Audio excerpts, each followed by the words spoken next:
இந்திய அரசியலமைப்பு சட்டம் உருவாக்குறதுக்காக 11 அமர்வுகள் நடத்தி பல பேர்த்திட்ட கருத்து கேட்டு முடிவுகள் கேட்டு தான் இதை பண்ணியிருப்பாங்க. இதில் நிறையா இருக்குது. ஆனால் நம்ம முக்கியமானதை பார்க்க வேண்டியது எப்பவுமே முதல் அமர்வு 1946 டிசம்பர் 9 முதல் 23 வரைக்கும் ஆரம்பிக்குது. ஏன்னா மக்கள் லைஃப்பில் ஃபஸ்ட்டு வந்தோடனே கடைசியாக மறக்க மாட்டாங்க. அதனால் நம்ம எப்போவுமே ஃபஸ்ட்டும் கடைசியும் நம்ம தெரிஞ்சு வச்சுக்கணும். அதாவது இப்போ கணக்குப்படி சொல்லணும்னா ஃபஸ்ட்டு யார் வந்தால் கரண்ட்டில் யார் வந்தால் அந்த மாதிரி கணக்கு. ஓகேங்களா? 11ஆம் அமர்வு எப்போ நினச்சி 1949 நவம்பர் 14 முதல் 26 ஃபினிஷ் பண்ணுவாங்க. அதை தான் நம்ம நவம்பர் 26 அரசியலமைப்பு தினமாக கொண்டாடுவோம். இன்னொரு முக்கியமான இந்த பாக்ஸ் மட்டும் பார்த்துக்கலாம். அரசியல் நிர்ணய சபை உறுப்பினர்களில் 5 பெண்கள் இடம்பெற்றிருந்தாங்க. யாராருன்னு பார்த்துக்குங்க.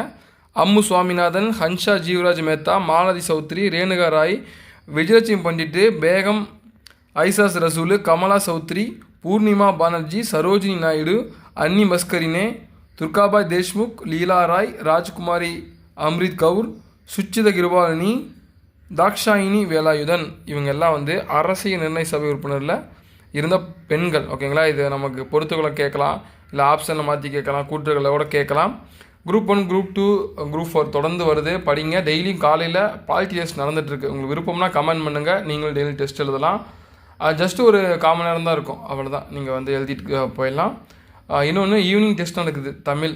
அதனால் உங்களுக்கு படிக்கிறவங்க ஒரு கன்சிஸ்டன்சி வேணும், ஒரு ரெகுலராக வேணும் அப்படின்னா நீங்கள் தயவு செஞ்சு இதை ட்ரை பண்ணுங்கள். தேங்க்யூ. பிடிச்சிருந்தால் லைக் பண்ணுங்கள். மறக்காமல் படிக்கிற உங்கள் ஃப்ரெண்ட்ஸுக்கு ஷேர் பண்ணிங்க. குரூப் டிஸ்கஷன் பண்ணி படிங்க. தேங்க்யூ.